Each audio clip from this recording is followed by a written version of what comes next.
Film की शुरुआत होती है पूरी दुनिया को दिखाने से, जिसके बाद अमेरिका दिखाया गया जहाँ सूरज निकल रहा था, यानी कि नॉर्मल दिन की तरह आज की भी शुरुआत हुई। और अब हम अमेरिका में रहने वाली एक फैमिली को देखते हैं। इनमें फैमिली का हेड था, उसकी वाइफ थी अमेंडा और 2 बच्चे थे। आदमी तो काफी अच्छी आदत का था, गुस्सा उसे कम आता था, लेकिन उसकी वाइफ अमेंडा काफी गुस्से वाली थी। लोगों को पसंद ना करना, सब पर शक करना, चिड़चिड़ापन उसमें बहुत ज्यादा था। दोनों हस्बैंड वाइफ ही जॉब करती थी। उनकी बेटी काफी मासूम थी, उसे सीजन देखने का बहुत शौक था, जबकि बेटा थोड़ा शरारती था। आज सुबह जैसे अमेंडा की हस्बैंड की आँख खुली तो अमेंडा का मूड आज काफी अच्छा था। वो अपने हस्बैंड को कहती है कि मेरा दिल कर रहा है हम छुट्टियां मनाने चले, इसीलिए मैंने आइलैंड पर हमारे लिए एक घर बुक किया है। अब उसका हस्बैंड मना नहीं कर सकता था, मान जाता है। ये सब तैयार हुई और कुछ ही देर के बाद आइलैंड पर जाने के लिए निकल पड़ी। ये गाड़ी में बैठी इंजॉय कर रही थी, काफी खुश थी। फिर कुछ घंटों का सफर करने के बाद उस घर में पहुंच जाते हैं जो अमेंडा ने बुक किया था। घर काफी शानदार था, सबको बहुत पसंद आता है। बच्चे पूल में नहाने लगे, उसका हस्बैंड सामान रखने में मसरूफ हो गया, जबकि अमेंडा मार्केट चली जाती है जरूरत खाने पीने का सामान लेने के लिए। वो बहुत खुश थी। सारा सामान खरीदने के बाद जब गाड़ी में सामान रख रही थी तो वहाँ एक और आदमी को देखती है जो खाने पीने का बहुत सारा सामान गाड़ी में रख रहा था। ये एक पूरी फैमिली के लिए बहुत ज्यादा खाना था। ऐसा लग रहा था जैसे दुनिया खत्म होने वाली हो और ये उसकी तैयारी कर रहा हो। अब ये चीज अमेंडा को अजीब तो लगी, लेकिन वो उससे बिना कोई बात कहे वहाँ से चली जाती है। घर आने के बाद ये फैमिली तैयार हुई और बीच पर चले जाती है। ये सुकून से वहाँ बैठकर एंजॉय कर रही थी, जहाँ तभी इनकी नजर एक काफी बड़ी शिप पर गई जो समंदर में इनसे काफी दूर थी। ये सोचते हैं कि वो अपना रास्ता बदल लेगी, पर 2 घंटे के बाद भी वो शिप उसी जगह पर ही रही, बल्कि अब तो और मजीद आगे आ गई। इन्हें अजीब लगा, पर धीरे धीरे शिप और करीब आती गई। ये घबरा जाती है, समझ गई थी कि कोई गड़बड़ है, इसलिए अमेंडा का हस्बैंड सबको वहाँ से भागने का कहता है। घबराते हुए सब इधर उधर भागने लगे और बीच पर एक ही पल में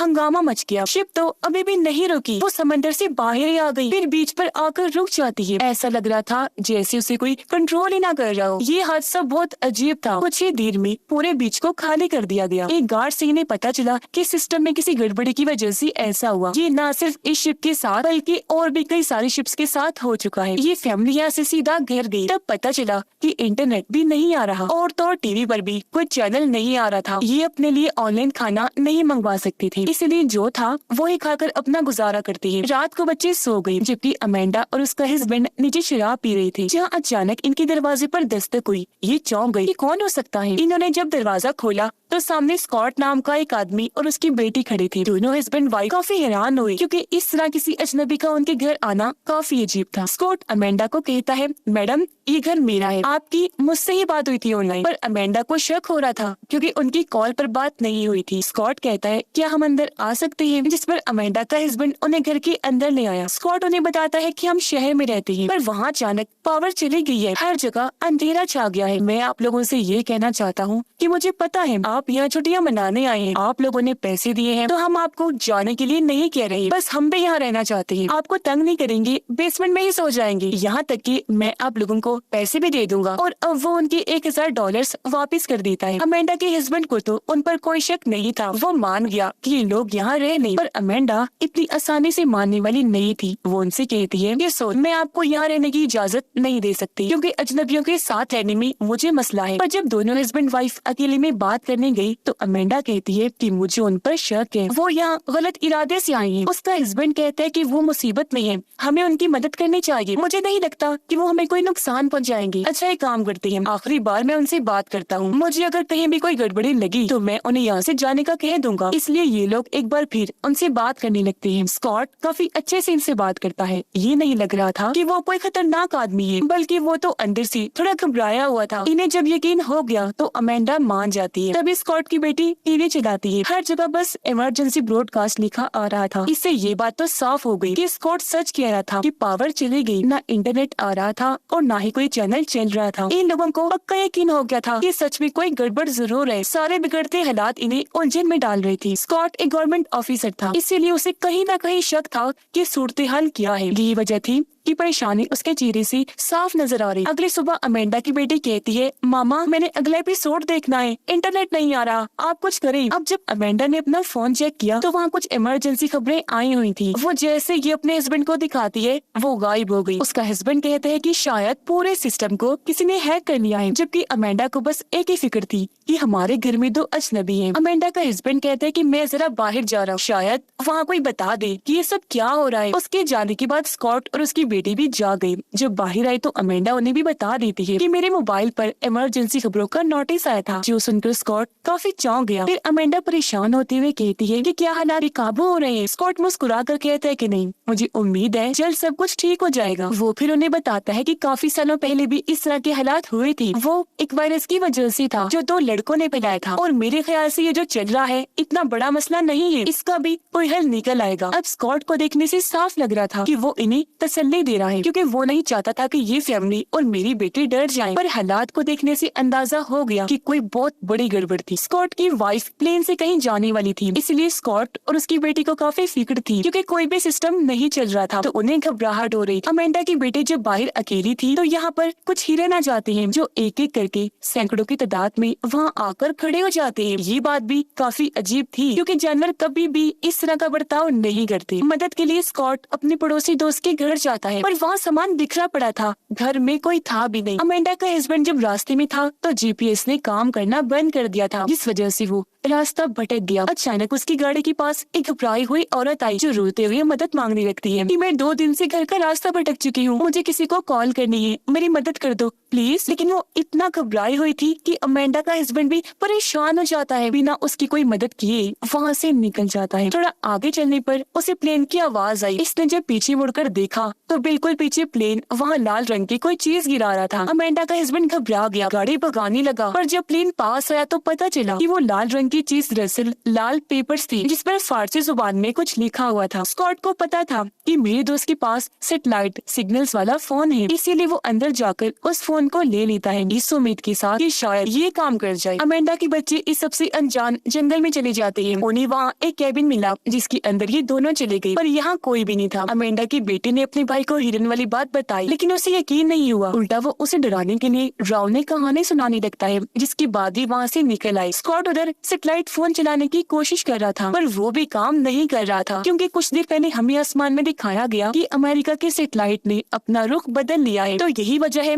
कि स्कॉट का सैटेलाइट फोन काम नहीं कर रहा था। जिसके बाद वो एक बीच पर आ गया, देखता है कि यहाँ एक प्लेन तबाह हुआ पड़ा है, हर तरफ लाशें ही लाशें बिखरी पड़ी थी। हिला देने वाला नजारा था, क्योंकि कोई भी जिंदा नहीं बचा था कि वहाँ जख्मी हालत में हो, बस लाशें ही थी। तभी वो देखता है कि एक और प्लेन इसी तरफ आ रहा है। स्कॉट समझ गया कि इधर तबाह हो जाएगा, तो जान बचाकर वो जल्दी से यहाँ से भागने लगा। प्लेन समंदर किनारे आकर तबाह हो गया। तब तक स्कॉट घर के अंदर जा चुका था, पर ये क्रैश तबाह होने की वजह से एक काफी बड़ी पानी की लहर घर से आकर टकरा जाती है, जिससे स्कॉट पूरा गीला हो गया। ये सारी सूरत हाल देखकर वो घबरा गया, क्योंकि उसे अब तक यकीन हो गया था कि हालात सच में काबू से बाहर है। घर आकर वो अपनी बेटी को नहीं बताता कि मैंने प्लेन को क्रैश होते हुए देखा, बल्कि वो ये कह देता है कि मैं पूल में गिर गया था तो कपड़े गीले हो गए। वो फिर अपनी बेटी को दूसरे कपड़े लेने भेज देता है। अमेंडा को सारे हालात बताते हुए कहता है कि सैटेलाइट फोन काम करना बंद कर गई है। ये बात काफी हैरान कौन है, क्योंकि सब कुछ बंद हो भी जाए तब भी सैटेलाइट फोन बंद नहीं होती। पर अमेंडा को उसकी बातों पर यकीन नहीं आ रहा था, इसलिए वो आखिर ये बता ही देता है कि मैंने एक प्लेन को तबाह होते हुए देखा है। बच्ची अभी भी घर से बाहर थी। अब अचानक इन्हें जोरों की आवाज सुनाई देने लगी, जो इतनी ऊंची और अजीब थी कि इन्हें कानों पर हाथ रखने पड़ते हैं। अमेंडा को बच्चों की टेंशन हो रही थी, इसलिए वो उन्हें ढूंढते हुए जंगल में चली जाती है। बच्चे मिल गए जिन्हें वो घर ले आई। सब लोग तो ठीक थे, पर अमेंडा का हस्बैंड अभी तक वापस नहीं आया, जिससे इनको फिक्र हो रही थी। अमेंडा का बेटा कहता है, पता नहीं वो आवाज कैसी थी, मैंने ठीक से कान बंद नहीं किए, इसलिए अब मुझे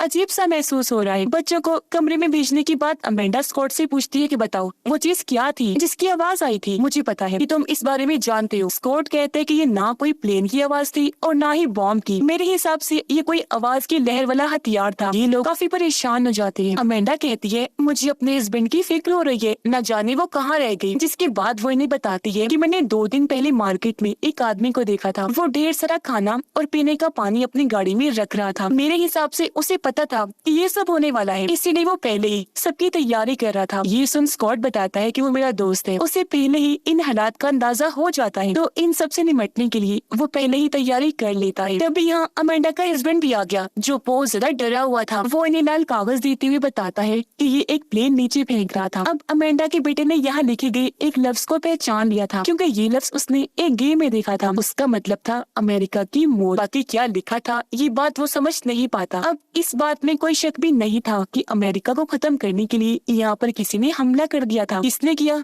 ये पता नहीं होता। ये फैमिली काफी डर गई थी, तो बचने के लिए अमेंडा और उसका हस्बैंड अपने बच्चों को लेकर यहाँ से शहर जाने का फैसला करते हैं। पर स्कॉट उन्हें समझाता है कि तुम मत जाओ, क्योंकि शहर के हालात बहुत बदतर होंगे। तुम यही रुको, ये जगह तुम्हारे लिए बिल्कुल महफूज है। वो दोनों स्कॉट की बात नहीं मानते, गाड़ी में बैठकर निकल जाते हैं। पर सड़क पर आकर इन्होंने देखा कि वहाँ पर बहुत सारी गाड़ियाँ खड़ी हैं, क्योंकि अचानक ही गाड़ियाँ बेकाबू हुई और एक दूसरे से टकरा गई। तो आगे जाने का रास्ता गाड़ियों ने ब्लॉक कर दिया था। गाड़ियों के साथ अचानक ये सब होने की वजह भी सिस्टम में खराबी थी। तभी पीछे से एक और गाड़ी आने लगी, इसलिए अमेंडा जल्दी से अपनी गाड़ी में आकर बैठ जाती है। वो जल्दी से गाड़ी को साइड में करती है और ऐसे इनकी जान बाल बाल बचती है। अब कोई और रास्ता नहीं था, इसलिए ये वापस स्कॉट के घर आ जाते हैं। अमेंडा का हस्बैंड और स्कॉट की बेटी दोनों मिलकर बातें करने लगती है, जबकि अमेंडा को स्कॉट बताता है कि मेरा एक दोस्त बहुत बड़े बड़े प्रोजेक्ट्स पर काम करता है, इस वजह से वो काफी अमीर है। उसे भी इन हालात का अंदाजा पहले ही हो जाया करता था, जिस वजह से सारी तैयारी उसने की हुई थी। इन हालात का सामना करने के लिए उसने आलीशान घर बनवाए थे, जिनके अंदर बहुत सारी सहूलतें हैं। ये कुछ और बातें करने के बाद अपना मूड ठीक करने के लिए म्यूजिक लगा देती है, डांस करती है। अमेंडा के हस्बैंड और स्कॉट की बेटी को अचानक अजीब सी आवाज सुनाई दी। ये जब जाकर चेक करती है तो वहाँ बहुत सारे फ्लेमिंगोस थे, जो एक तरह का परिंदा है। अब अचानक ये हो जाना भी काफी अजीब था, और अब एक बार फिर से वही तकलीफदेह आवाज जोरों से आने लगी। ये लोग फिर से कानों पर हाथ रख के सर पकड़ के बैठ जाती है, पर इस आवाज का जोर इतना था कि घर की कुछ चीजें भी टूट जाती है। काफी देर के बाद जाकर वो आवाज बंद हुई, पर अब सारे ही लोग काफी डर गए होते हैं, इसलिए अमेंडा की फैमिली सब एक ही बेड पर सो जाते हैं, जबकि स्कॉट और उसकी बेटी सुबह जैसे हुई ये अजीब चीज देखने को मिली कि अमेंडा के बेटे के दांत एक एक करके गिरने लगते हैं, जिस वजह से अमेंडा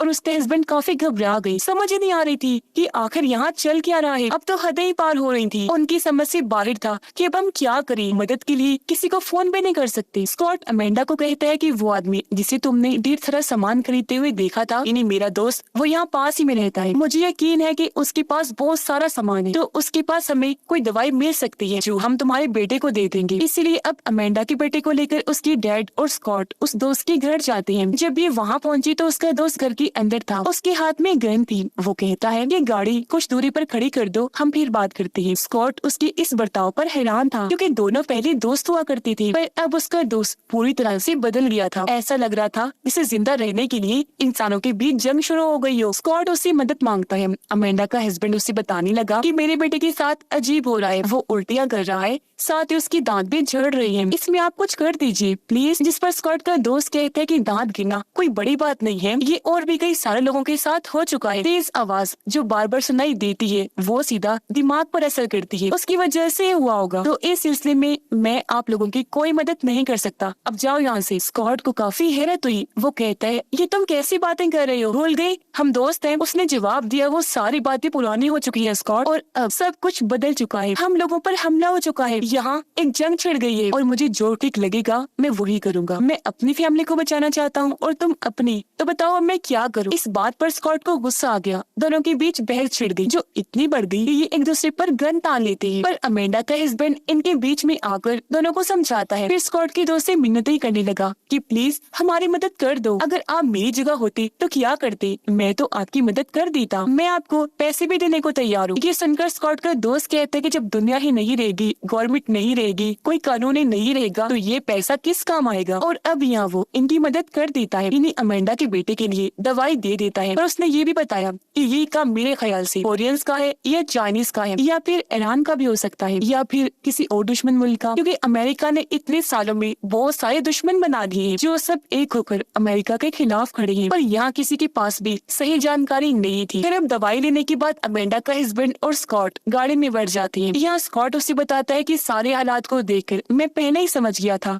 कि ऐसा होने वाला है। अमेंडा का हस्बैंड पूछता है कि क्या मतलब है तुम्हारा। इस पर वो कहता है कि कोई दुश्मन मुल्क अमेरिका का खात्मा करना चाहता है। जब भी उसने ऐसे हालात पैदा कर दिए, क्योंकि जब भी किसी मुल्क को खत्म करना होता है तो उसके लिए 3 चालों वाली गेम खेली जाती है। पहली चाल कि अगर किसी भी मुल्क की गवर्नमेंट को लोगों से तोड़ना हो तो उन्हें बिल्कुल अलग अलग कर दो, यानी कि उनकी कम्युनिकेशन सिस्टम, हर तरह के राब्ता करने वाले जरियों को खत्म कर दो। जैसे कि हमारे मुल्क में इंटरनेट चला गया, चैनल्स बंद हो गई है, तो एक तरह से हम अपनी गवर्नमेंट से कट ही गए हैं। दूसरी चाल होती है यानी खुफिया हमले होंगे, जो भी हमने देख ही लिया। जो तकलीफ दी जोरदार आवाज आती है ना, ये दुश्मन की तरफ से एक खुफिया अटैक ही है। इसके बारे में वो गलत जानकारियाँ देती है ताकि सभी लोग डर जाएं और वो एक दूसरे पर ही शक करने लग जाएं। हर कोई अलग अलग कहानियां बनाने लगेगा, डर अफरा तफरी का माहौल बन जाएगा। जो भी यहाँ हो चुका है, लोग अपनी हिफाजत नहीं कर सकेंगे। खुदगर्जी का ऐसा माहौल होगा कि जिंदा रहने के लिए जंग छुड़ जाएगी। ये भी हो चुका था। कोई वजह नजर न आने पर लोग एक दूसरे पर ही शक करके आपस में दुश्मन बन जाएंगे। वो कहता है अगर ये 2 चालें कामयाब रही तो तीसरी चाल खुद ब खुद काम कर जाएगी। अमेंडा का हस्बैंड पूछता है कि तीसरी चाल क्या है। तब स्कॉट बताता है कि पूरी दुनिया की जंग, क्योंकि तब गवर्नमेंट टूट गई होगी, कोई कानून नहीं होगा। और काफी हद तक